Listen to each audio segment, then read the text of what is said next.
नमस्कार, नादिव शेष देख रहे हैं आप और मैं हूं आपके साथ नैन्सी शर्मा। प्रेम जुनून हो गया है। पहले पुरुषों के ऊपर खून सवार रहता था, अब महिलाएं भी खून की होली खेलने लगी हैं। बीते दिनों ऐसे मामलों की बाढ़ आ गई जब पत्नियों ने अपने पतियों को मौत के घाट उतार दिया। न केवल मौत के घाट उतारा बल्कि पति की लाश के पास अपने प्रेमी से संबंध बनाए, शराब का नशा किया और सेलिब्रेशन भी किया।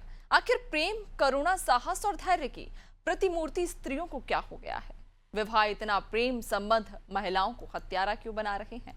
विवाह के बाद किसी से प्रेम होना या किसी के प्रति आकर्षित होना एक अलग विषय है, लेकिन प्रेम में पड़कर पति की हत्या जैसा कदम उठा लेना, क्या वाकई ये सही है? और कई सवाल भी पैदा कर रहा है। ये कैसी मानसिकता अवस्था है जिसमें एक महिला अपने ही पति के खून की प्यासी हो जाती है? प्रेम की मधोशी में मौत का खेल आखिर कौन खेल रहा है? आज उन्हीं सवालों का जवाब जानने की कोशिश करते हैं, लेकिन पहले ये रिपोर्ट देखिए।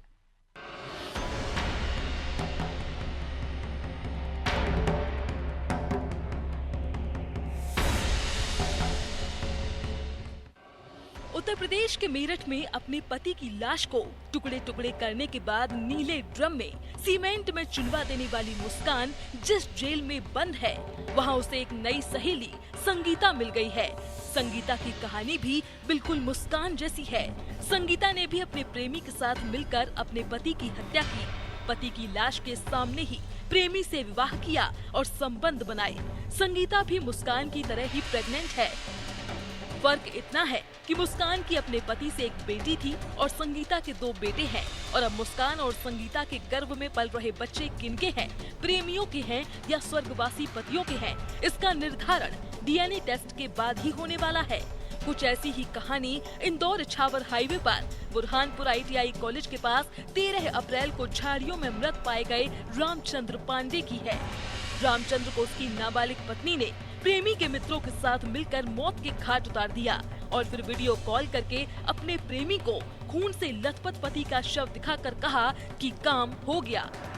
इस नाबालिग किशोरी की शादी 4 महीने पहले ही हुई थी और प्रेमी को पाने के लिए उसने अपने पति को मौत के घाट उतार दिया। हरियाणा में भी प्रवीण नाम का अभागा पति मौत के घाट उतार दिया गया क्योंकि उसकी पत्नी रवीना को उसने आपत्तिजनक स्थिति में रवीना के प्रेमी के साथ देख लिया था। राजस्थान के अजमेर में एक महिला ने अपने दिव्यांग प्रेमी के साथ मिलकर अपने पति का मर्डर कर दिया और रायबरेली में भी कुछ ऐसा ही कांड हुआ जब पत्नी ने प्रेमी के साथ मिलकर पति को रास्ते से हटा दिया। ऐसी घटनाओं की संख्या लगातार बढ़ रही है। आए दिन प्रेम के जुनून में पतियों की हत्या करना अब ट्रेंड बन चुका है। इससे पहले यह सुनने में आता था कि पति ने अपनी पत्नी की हत्या कर दी। हत्या के कारण अलग अलग रहते थे, लेकिन आजकल पत्नी प्रेम के रास्ते में आने वाले पतियों को मौत के घाट उतार रही है। मनोवैज्ञानिकों और समाज शास्त्रियों के लिए यह स्थिति एक चुनौतीपूर्ण समस्या है और इसके सामाजिक दुष्प्रभाव खतरनाक हो सकते हैं।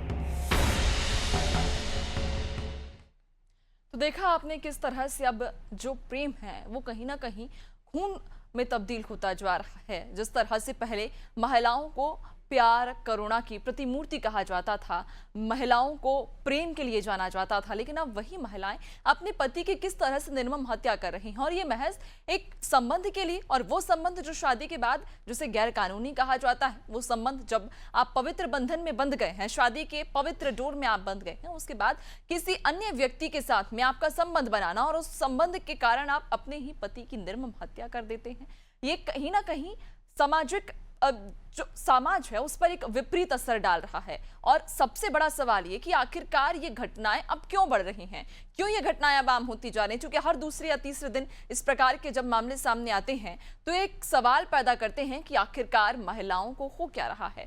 क्योंकि जिस तरह से हमने पहले भी कहा था कि प्रेम अब ये जुनून हो गया है। ये पहले पुरुषों के ऊपर खून सवार था, लेकिन अब महिलाएं भी कहीं ना कहीं खून की होली खेलने लगी हैं। इसी पर चर्चा करेंगे, समझने की कोशिश करेंगे कि आखिर ये मामले क्यों बढ़ रहे हैं, क्यों महिलाओं की इस तरह की मानसिकता बन रही है। हमारे साथ में मनोचिकित्सक जुड़ चुके हैं, डॉक्टर अखिल जोशी। बहुत स्वागत है आपका अखिल जी अनादि टीवी में। अखिल जी, आपको आवाज आ पा रही है मेरी? यस, आ रही है, बोलिए। जी, अखिल जी, जिस तरह से हम देख रहे हैं कि जो घटनाएं बढ़ रही हैं, आखिर क्या असर पड़ता है इसका? जब आप एक शादी के पवित्र बंधन में बंध गए हैं, 7 जन्मों की आप कस्में खाते हैं उस अग्नि को साक्षी मानकर, उसके बाद अचानक से किसी तीसरे व्यक्ति के प्रति आपका आकर्षित होना, और आकर्षण भी ऐसा कि आप अपने ही पति का खून कर दें, तो क्या मानसिकता उस समय रहती है? क्या उसके महिला है, क्या महिला के दिमाग पर प्रेम सवार होता है, या वो सिर्फ एक आकर्षण में आकर ये कदम उठा लेती है? देखिए क्या होता है, अब एक महिला है, उसकी उम्र एक शादी की उम्र पे आई, वो शादी की उम्र पे आने के बाद वो अपने होने वाले पति से मिलती है। शायद 1-2 मुलाकातें होती होंगी ज्यादा से ज्यादा। वो 1-2 मुलाकातों के बाद उनकी शादी हो जाती है। बिना समझे किसी को, बिना जाने किसी को शादी हो जाती है उनकी। उसके बाद जब वो दूसरे घर में जाती है, वहां पे उनको उस माहौल में घुल मिलने में, या वहाँ के तौर तरीकों को समझने में, या वहाँ के नए लोगों से मिलने में थोड़ी दिक्कतें आ सकती है।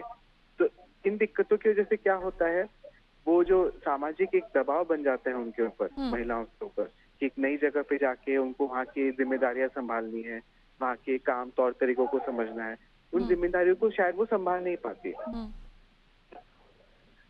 बिल्कुल, यानी कि ये कहा जा सकता है कि जब कम मुलाकात होती है, जब पति पत्नी शादी के पहले जब एक दूसरे से मिलते हैं तो उन्हें उतना समय नहीं दिया जाता। लेकिन हम लव मैरिज वाले केसेस में भी हम कई बार ये घटनाएं देख चुके हैं। चूंकि अगर हाल ही की बात हम करें मेरठ कांड की, तो उस कांड में कहीं ना कहीं दोनों ने आपसी सहमति से शादी की, और शादी के बाद महिला किसी तीसरे व्यक्ति के लिए आकर्षित हो गई, और उस आकर्षण में आकर इतना बड़ा कदम उठा लिया, अपने पति की भी हत्या कर दी। देखिए क्या होता है, लव मैरिज में आप जैसे बोल रहे, लव मैरिज में भी लड़का लड़की प्रेम में है, प्यार में है, शादी करनी है, यही उनका एक उद्देश्य बन जाता है जिंदगी का। लेकिन शादी के बाद क्या, शादी के बाद नौकरी पे कौन जाएगा, घर कहाँ पे रहेंगे, जिम्मेदारियां कौन उठाएगा, बच्चे कब करने वाले हैं, पैसों का मिलन कैसे होने वाला है, पैसे बांटने कैसे वाले, ये सब जो दिन भर की जो रोजमर्रा की जिंदगी की जो चीजें होती है, इन पे कोई डिस्कशन होता नहीं, इन पे कुछ विचार विमल होता नहीं है उनका।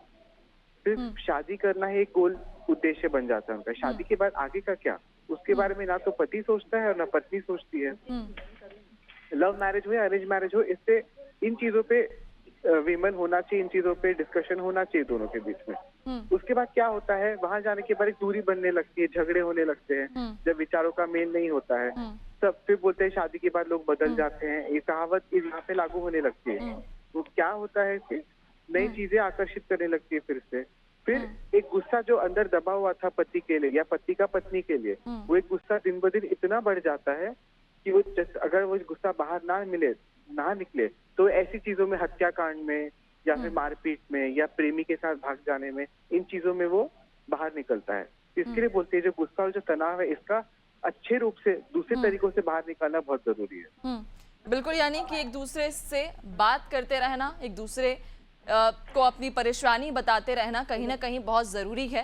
कन्वर्सेशन रिश्तों के लिए बहुत महत्वपूर्ण है। अगर आप वार्तालाप सही से नहीं करेंगे तो रिश्ते कहीं ना कहीं टूटने की कगार पर आ जाएंगे। समाज से भी हमारे साथ में ममता जी भी जुड़ चुकी हैं, ममता शर्मा। ममता जी, आपसे मैं ये सवाल लेना चाहूँगी, पूछना चाहूँगी कि क्या वजह है आखिरकार कि पहले हम देखते थे कि जो केसेस आते थे उसमें कहीं ना कहीं पुरुष इस बर्बरता पर उतर आते थे, लेकिन अब महिलाएं जिन्हें प्यार की प्रतिमूर्ति कहा जाता है, महिलाएं जिन्हें कहा जाता है कि उनका जो स्वभाव है वो प्यार और परस्पर प्रेम की उन्हें प्रतिमूर्ति कहा जाता है, लेकिन अब महिलाएं भी निर्मम हो गई हैं।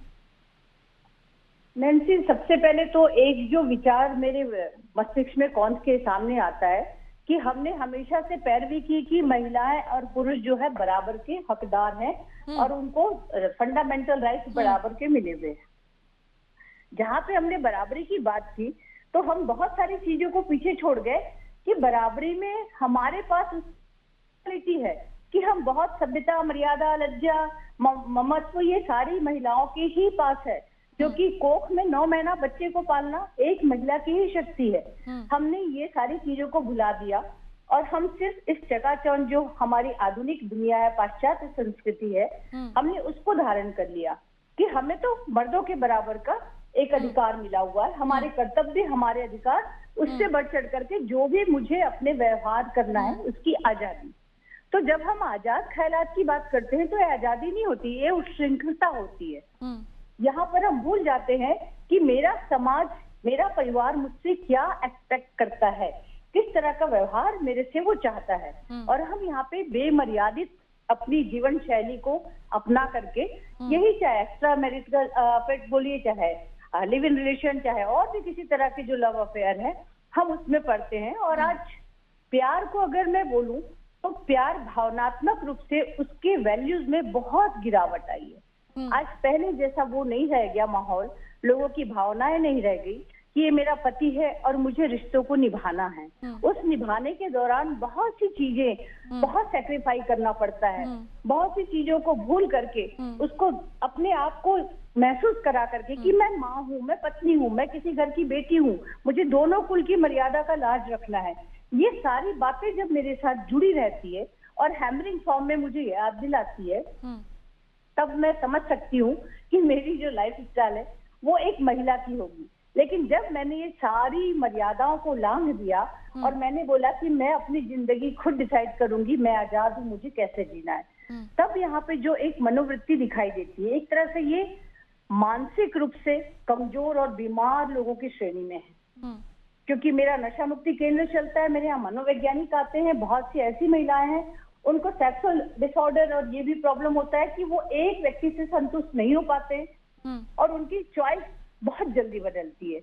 तो ये इस तरह की जो ख्यालात आना, ये हमारी मानसिक इलनेस, मेंटल इलनेस में आता है। और इस तरह के लोग अपराध करने से भी नहीं झिझकते। बिल्कुल ममता जी, जिस तरह से आपने कहा कि जो महिलाएं हैं वो अब अलग अलग व्यक्तियों के लिए या अलग अलग लोगों के लिए जल्द ही आकर्षित हो रही हैं, इसके पीछे आप क्या, हमारा जो वातावरण अब ऐसा होता जा रहा है, क्योंकि जिस तरह से हम देख रहे हैं कि अब छोटे से छोटे शहरों में भी जिस तरह के कल्चर सामने आ रहे हैं, सिर्फ महिलाओं की, शादीशुदा औरतों की ही हम क्यों बात करें, जिस तरह से जो लड़कियां भी होती हैं उनका भी है कि अब एक मानसिकता उनकी बदलती जा रही है कि हमें अलग अलग लोगों को कहीं ना कहीं ट्राई करना है, हमें उन अलग अलग लोगों के साथ में रिश्ते बनाने हैं, हमें सबको जज करना है। तो क्या ये एक बड़ी वजह हो सकती है जो हमारा एनवायरनमेंट, जो हमारा वातावरण इस समय बदलता जा रहा है? जी देखिए, वातावरण बना किससे? वातावरण हम आप जैसे इंसानों से ही बना हुआ है। तो कहीं ना कहीं हमने एक पाश्चात्य जो संस्कृति है उसका इस तरह से अनुसरण किया कि हमने सारी मर्यादाएं लांघी। हमने ये बोला कि हमको किसी बंधन में नहीं रहना है। और आज क्योंकि ये समय है कि मेरा एक पति है ऑलरेडी, उसके बाद मैं किसी दूसरे के साथ अफेयर कर रही हूँ, उसके अलावा मैं तीसरे के साथ कर रही हूँ, क्योंकि ये सारी चीजें आज हमारा इंटरनेट, मीडिया, सोशल मीडिया, हमारे इतने जो आपकी मूवीज वगैरह आप आती है, आपके सीरीज आते हैं, आप देखेंगे इतना खुला प्रदर्शन करता है कि किसी भी चीज को वो ये नहीं बताता कि महिलाओं के लिए सही नहीं है या पुरुषों के लिए सही नहीं है। क्योंकि महिला पुरुष दोनों का आचरण संभव होना चाहिए जो एक सामाजिक मर्यादा के दायरे में सही प्रतीत हो। लेकिन आज मैंने अपने आप को स्मार्ट दिखाना है, मेरी बहुत सी ख्वाहिशें हैं जो मैं एक अपने पति से शायद या मेरा बॉयफ्रेंड नहीं कर पा रही हूँ, तो मेरी रिक्वायरमेंट फुलफिल नहीं हो पा रही है, तो मैं बहुत जल्दी ऐसे व्यक्ति से अट्रैक्ट हो जाती हूँ जो वो फुलफिल मेरे को करा सकता है। बिल्कुल, कई कारण होते हैं जिसकी वजह से जो संबंध है पति पत्नी के वो टूटते हैं। और इनमें जो एक प्रमुख कारण हम देख पा रहे हैं अभी जो वर्तमान परिवेश चल रहा है उसमें, कि तीसरे व्यक्ति के कारण ये जो संबंध है पति पत्नी के वो अक्सर खराब हो रहा है। आपसे हम और भी आगे चर्चा करेंगे। सज्जन सिंह रिटायर्ड आईपीएस भी हमारे साथ में जुड़े हुए हैं। बहुत स्वागत है आपका सज्जन जी अनादि टीवी में। और आपसे मैं सबसे पहले यही सवाल लेना चाहूंगी कि जो हम अब केसेस देख रहे हैं, लगातार ये केसेस बढ़ते जा रहे हैं और इसमें सिर्फ महिलाएं ही भागीदार नहीं हैं, पुरुषों की भी कहीं ना कहीं गलती है। उन पुरुषों की जिन्हें ये मालूम है कि एक महिला अपने घर में व्यस्त है, सांसारिक जीवन में व्यस्त है, वो महिला अपने बच्चों के साथ, अपने पति के साथ में अपनी दुनिया में खुश है, लेकिन उसके बावजूद कोई तीसरा पुरुष उसकी जिंदगी में प्रवेश करता है और उसे ये फील कराने की कोशिश कराता है कि मैं तुम्हें तुम्हारे पति से ज्यादा बेहतर जिंदगी दे सकता हूं। तो इसमें सिर्फ महिला की ही भागीदारी नहीं है, कहीं ना कहीं पुरुष भी उतनी ही जिम्मेदार है। धन्यवाद मुझे इस डिबेट में शामिल करने के लिए। मैं इसके लिए सबसे बड़ा दोषी सेंसर बोर्ड को मानता हूं। सेंसर बोर्ड, आप आश्चर्य होगा आपको कि पूरे भारत में एक सेंसर बोर्ड है और उसमें भी फिल्मी फिल्मों से जुड़े हुए व्यक्ति को शामिल किया जाता है, उसका प्रमुख बनाया जाता है। मेरा ये सुझाव है कि जो अश्लीलता परोसी जा रही है ओटीटी प्लेटफॉर्म पे, टीवी पे और फिल्मों में, इसके लिए हर पुलिस कमिश्नर और जिलाधीश को अलग से पावर दिए जाए कि वो अपने क्षेत्र में ऐसी चीजों को बैन कर सकें। बिल्कुल, लेकिन अगर हम केसेस की बात करें तो लगभग कितने केसेस मध्य प्रदेश की बात कर लें या इंडिया की बात करें, देश की, राज्य की बात करें, कितने केसेस आते होंगे और उनमें क्या प्रावधान है कार्रवाई का? क्योंकि महिलाओं, जिस तरह से अभी हाल ही में जो केसेस सामने आए हैं उनमें ज्यादातर महिलाएं अपने पति के खून के लिए उतावली हो गई हैं, पति का खून कर दिया अपने प्रेमी के कहने पर, अपने प्रेमी के आकर्षण में आकर। अब ऐसे में कार्रवाई को लेकर और इसमें क्या कुछ धाराएं लगती हैं, कितनी सजा है, क्या प्रावधान है सजा का? अब जो नए कानून बना है उसमें सख्त से सख्त कार्रवाई होना तय है।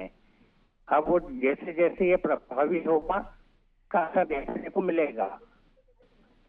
बिल्कुल, यानी कि कार्रवाई दोनों पर ही बराबर की होती है, चाहे महिला हो या पुरुष हो। मुख्य बात क्या है कि न्यायालयों में केस बहुत ज्यादा पेंडिंग है, तो इसके लिए न्यायालयों की वृद्धि की जाए तो उनका निराकरण हो समय पे। अब एक मामले में यदि 10 साल बाद सजा होती है तो उसका क्या महत्व जाएगा?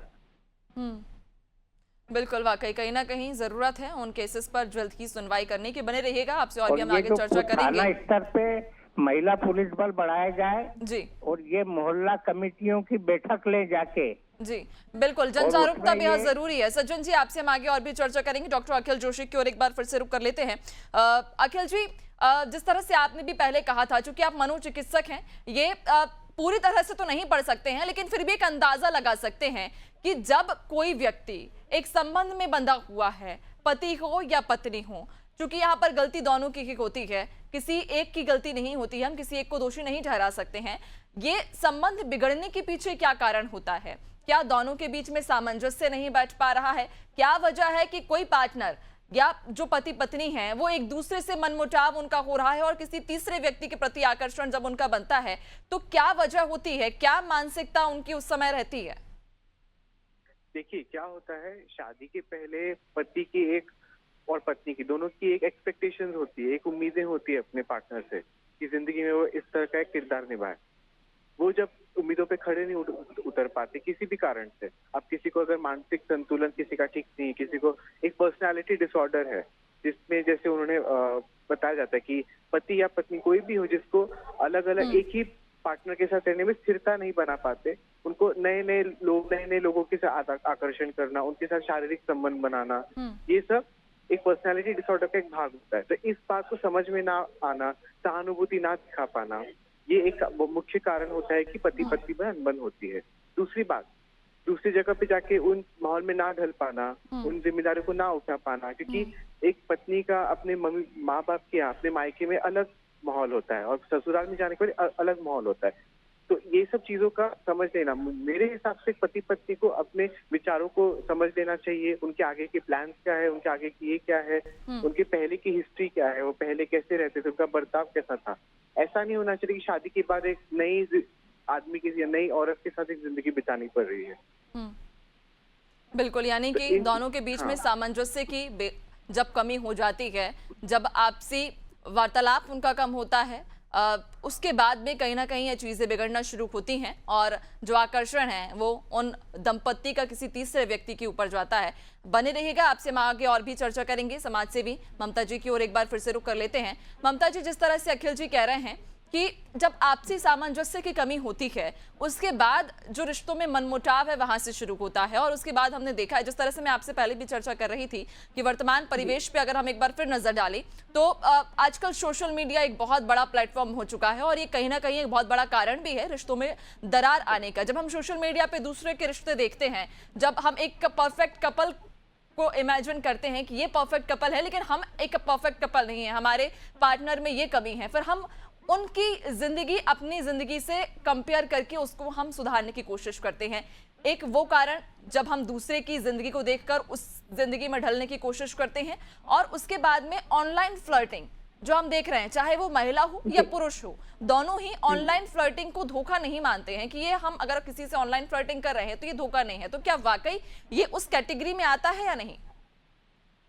देखिए, कैटेगरी में क्या आता है नहीं आता है ये तो बहुत सेकेंडरी है। फर्स्ट तो नैन्सी क्या है कि आपका माइंड थॉट किस लेवल का है, आपके स्टैंडर्ड ऑफ क्वालिटी क्या है कि आप किस तरह के थॉट क्रिएट करते हैं। क्योंकि मेरे थॉट बाहर से नहीं आते हैं, थॉट मैं भीतर से क्रिएट करता हूँ। मैंने कोई पिक्चर देखा, मैंने कुछ सीन देखा, मुझे लगा कि वाह इतना अच्छे से एक्टर को देखो, ये तो बहुत अच्छा है कि अब मैं भी ऐसा करूंगा। तो ये मेरा थॉट जो है मैं डेवलप कर रहा हूँ। हो सकता है वही सिनेरियो देख के मैं ये बात बोलूं कि अरे यार इसने बहुत गलत किया, ऐसा नहीं करना चाहिए, नहीं ये बिल्कुल गलत है।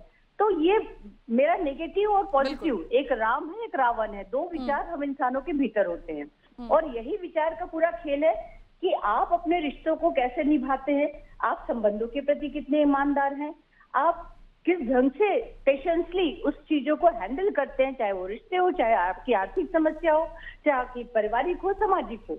क्योंकि हर सिचुएशन चैलेंजेबल है। आज आप ये नहीं बोल सकते, क्योंकि मैं मानूंगी सिचुएशन ऐसा है कि नौकरी भी इतनी पर्याप्त नहीं है सैलरी की आप एक व्यक्ति की कमाई से घर चल सके। दो लोग कमाते हैं, जहाँ कमाने वाले दो हैं तो दोनों का पावर उनको लगता है कि मैं भी तो पैदल जिनके बराबर हूँ, मेरे अधिकार कैसे कम हो गए। अगर मेरा पति ड्रिंक कर रहा है, मेरा पति अगर फ्लर्ट कर रहा है तो मैं भी करूं, या वो पत्नी को देख रहा है वो कर रहा है। आज आपने नैन्सी सुना होगा कि फ्रेंड्स एक दूसरे को एक्सचेंज है ना, ऑफर में भी चल रहा है, वो उसकी पत्नी के साथ, वो पति के साथ वाला। तो हमने सिनारियों को इतना गंदा होते देखा है कि हम ये नहीं बोल सकते कि किसी एक व्यक्ति विशेष का ये आचरण है। आज समाज में घुला मिला हुआ सा है, आइडेंटिटी करना बहुत मुश्किल है कि कौन व्यक्ति किस विचार से होगा, उसके क्या ख्यालात होंगे, वो किस रिलेशन में ईमानदार है नहीं है।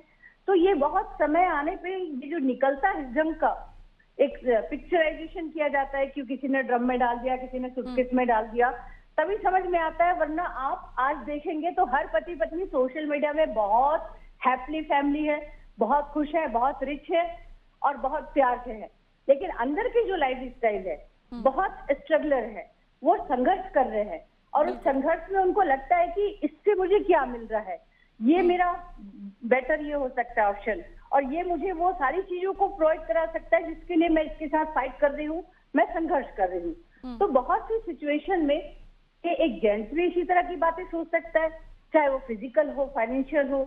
तो एक ये जो विचारधारा अभी के संस्कृति में इतना घुल मिल गई है कि लोग उसको अदरवाइज भी नहीं लेते कि इसको बुरा बोला जाता है। क्योंकि आज मैंने देखा है, पुलिस काउंसलर, मैं काउंसलिंग करती हूँ, बहुत सी लड़कियां बेखौफ होकर बोलती हैं क्या हो गया तो मैं इसके साथ रहती हूँ। मतलब उनको लिव इन में भी कोई शर्म नहीं, किसी भी एक्स्ट्रा अफेयर में शर्म नहीं। तो हम यही मान सकते हैं कि लोगों ने अब जो माहौल बदलता जा रहा है उसे कहीं ना कहीं हम एक्सेप्ट करते जा रहे हैं और कूल बनने के चक्कर में, मॉडर्न बनने के चक्कर में हम अपने रिश्तों की बलि चढ़ा दे रहे हैं।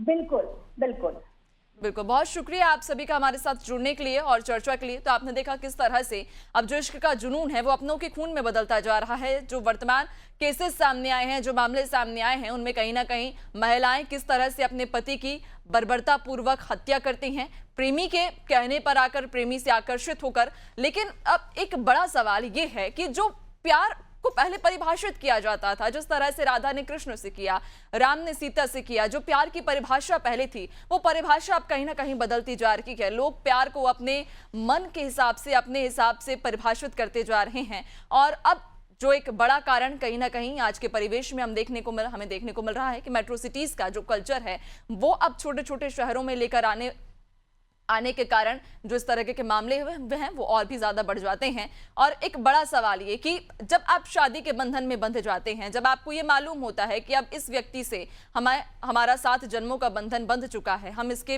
प्रति अब समर्पित हो गए हैं, लेकिन उसके बावजूद इस तरह की घटनाएं करना, तीसरे व्यक्ति के लिए, तीसरे व्यक्ति को अपने जीवन में लाने देना, ये आपसी सामंजस्य की बहुत बड़ी कमी है। इसी के साथ फिलहाल इस बुलेटिन में इतना ही। दीजिए इजाजत, नमस्कार।